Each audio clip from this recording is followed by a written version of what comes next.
बिस्मिल्लाहिर्रहमानिर्रहीम। अस्सलाम वालेकुम। आज हमारा free trial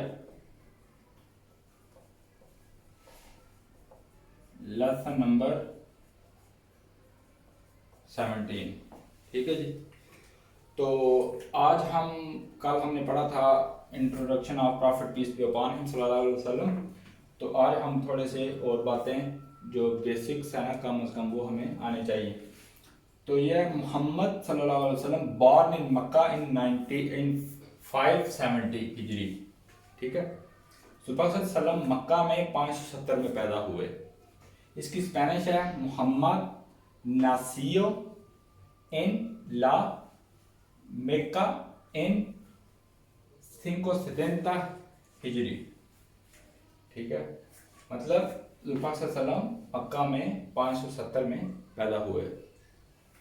Again, most of his early life was spent as a merchant.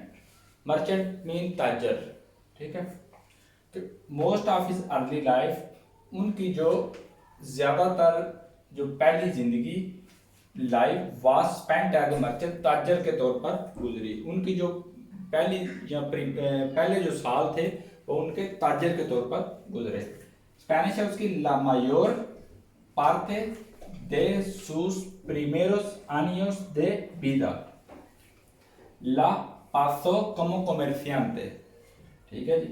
ला मायोर पार्टे का मतलब है द बिग पार्ट या most of his life, de sus primeros años मतलब जो उनके पहले साल थे, de sus primeros años उनके पहले साल, de vida जिंदगी के, ला पासो गुजरे, como comerciante ताजर के तौर पर, ठीक है।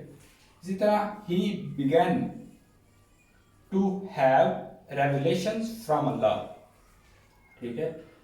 he began शुरू हुई to have होनी, revelations वही from Allah, अल्लाह की तरफ से।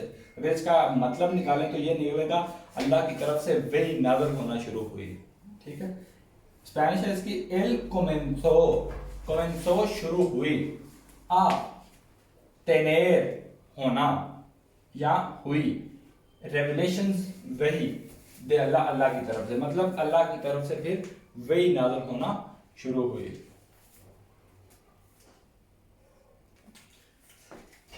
तो ये हमने पढ़ा कि began to have revelation from Allah, ठीक है। फिर उनको अल्लाह की तरफ से वही नाज़िल होना शुरू हुई। एल कोमेंसो आ तेनेर रेवेलाciones de अल्लाह, ठीक है। इसी तरह आगे that became the basis for the Quran and the foundation of Islam। अगर इसका मतलब लफ्जी मतलब ले तो ये निकलता है कि फिर वो जो वही नाज़िल हुई वो ये कुरान पाक और इस्लाम की बुनियाद बन गई, ठीक है। इसी तरह eso se convirtió en la base del Corán y fundación del Islam। वो इस्लाम और कुरान की बुनियाद बन गया, ठीक है जी। ये था आज का हमारा lesson number 17, intro of prophet peace be upon him.